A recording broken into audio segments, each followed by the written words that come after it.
السلام عليكم ورحمة الله وبركاته. ازيكم عاملين ايه؟ يا رب تكونوا بخير. يلا بينا هنعمل ال11 بهار بديل مرقة الدجاج المكعبات او الفورية.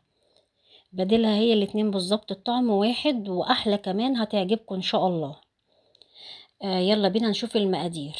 هنجهز بقى طاسة كبيرة.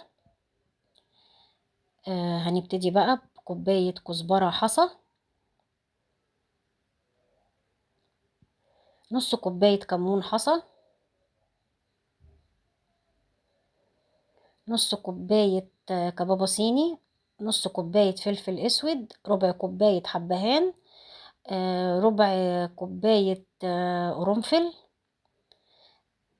نص كوباية توم بودرة على بصل بودرة، 3 معالق كركم، 11 ورقة غار، 3 بلحات جوز الطيب، معلقتين قرفة كبار.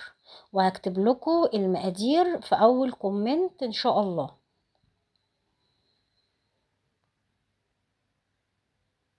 هنقلب بقى كويس،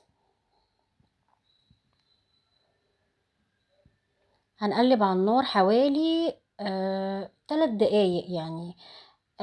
طبعا بقى اول ما تحسوا كده ان في كده دخان كده بسيط طالع منها، تروحوا طافيين عليها وهتشموا ريحتها، هتعجبكم قوي يا جماعه. يا ريتكم تجربوها.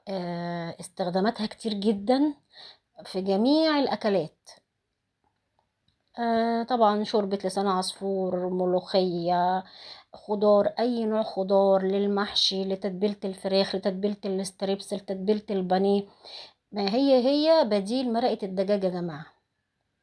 بس هتعجبكم قوي طعم، ويعني هتعجبكم جدا ان شاء الله. بس يا ريتكم تجربوها وتدوني رايكم في الكومنتات، اوعوا تنسوا.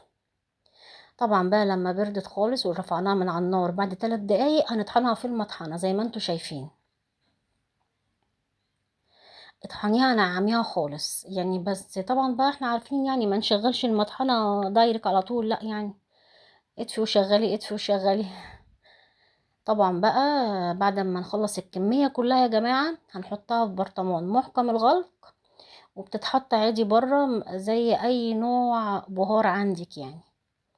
دي شكلها طبعا بقى بعد ما طحناها. يا رب تعجبكم. اذا عجبكم الفيديو لايك وشير واشتراك في القناة، وما تحرمنيش من كومنتاتكم الحلوة.